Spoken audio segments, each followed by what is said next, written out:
Hello Crafty Llamas! In this video I'll be showing you how to purl stitch in the continental combination method.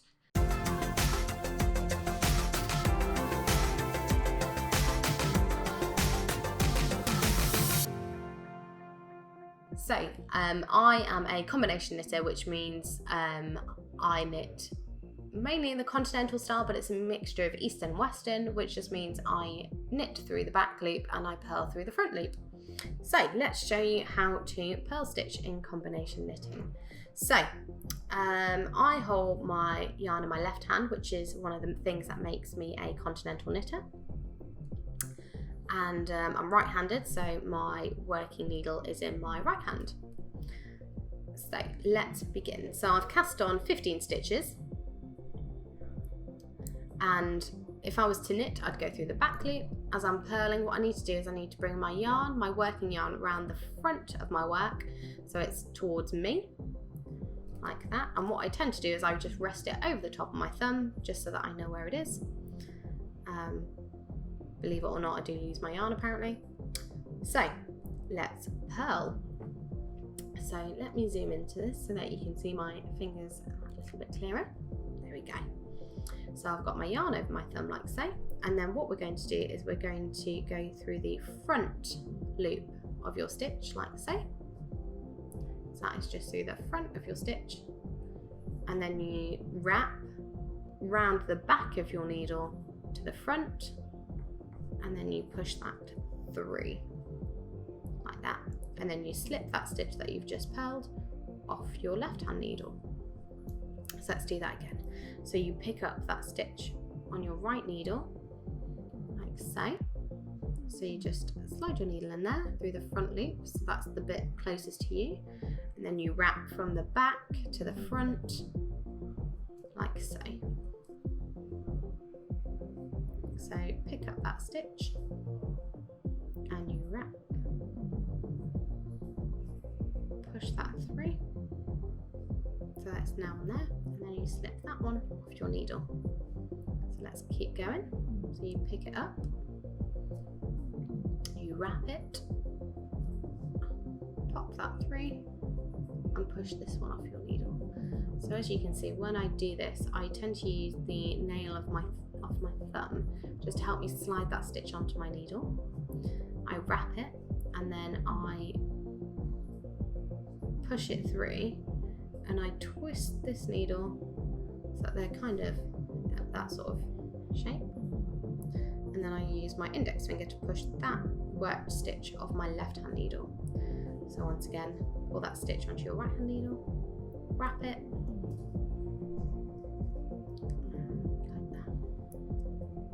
And you just keep going until you get to the end of your work. If you then, for example, if you had to purl for knit 3, all you would then do is you then transfer your yarn back to the back of your work, like so away from you, and then you would knit as you would normally. Because we're purling, I'm going to keep it at the front here, towards me. So you pick it up, you wrap it. Oh, that one slipped off, so you pick it up, wrap it, and then you just pull that through and then slip that stitch off your needle. Like so.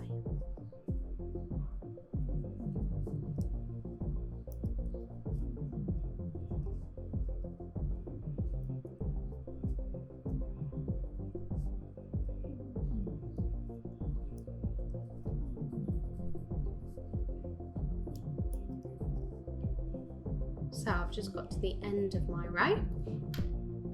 So I've just purled 15 stitches. And what you can see here is that it's quite bobbly.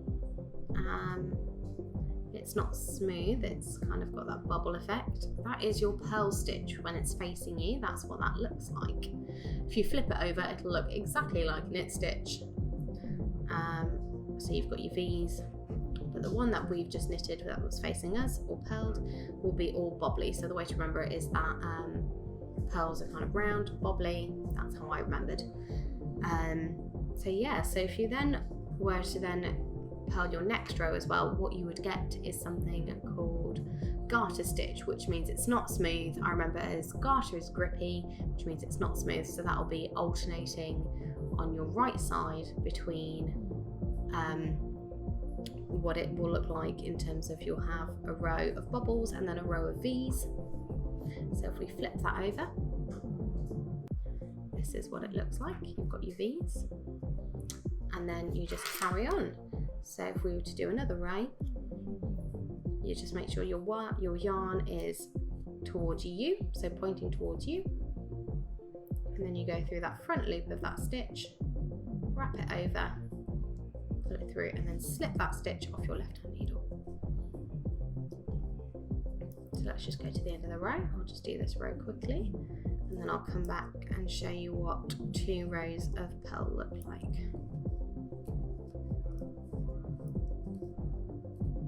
I've always found this to be, of knit and purl, I've always found purl to be the one that I find a little bit more cumbersome. I'm not quite as quick at purling as I am at knitting. I don't know if that's the case with most people. I just find it a little bit clunkier. I think it's just because I'm working off the front. Similar to how I knit, when I do a purl stitch, I slip it through and then I grab the tip of my left hand needle between my thumb and index finger, and then I can wrap and then pick that needle back up. So it's exactly the same, I just grab that to keep it nice and still and to stop my needle sliding, like that. So I now have 2 rows of purl. So what that looks like is, so this was our first row on the back, and then you have your smooth row there. On the wrong side of your work you have the smooth, and then you have the bobble row. So the purl and knit stitch are literally, they look opposites on the right and the wrong side. So if you knit on your right side, it'll look like a purl on your wrong side. I hope that makes sense. It will make more sense as you kind of become more familiar with knitting, I promise. It was one of those things that I really struggled with when I was a little bit younger and less experienced, but now you get your head around it quite quickly. I still get confused between garter and stocking, so don't worry, I have that written down in every notebook that I own. So yeah, that is how you do purl stitch. And if you were just to continue, it would just alternate between your bubbles and your V's. So that's it for how to purl stitch. If you've enjoyed this video, please let me know by commenting below and liking it. We do have weekly videos, so please subscribe to my channel. Our social media handle is Crafty Llama UK, so you can find us on various platforms using that.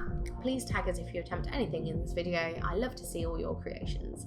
And of course you can purchase the needles and the cable that I've used today from my Crafty Llama shop, which I will link below. That's it for this week's video, but I'll be back with you for another one next week. Bye!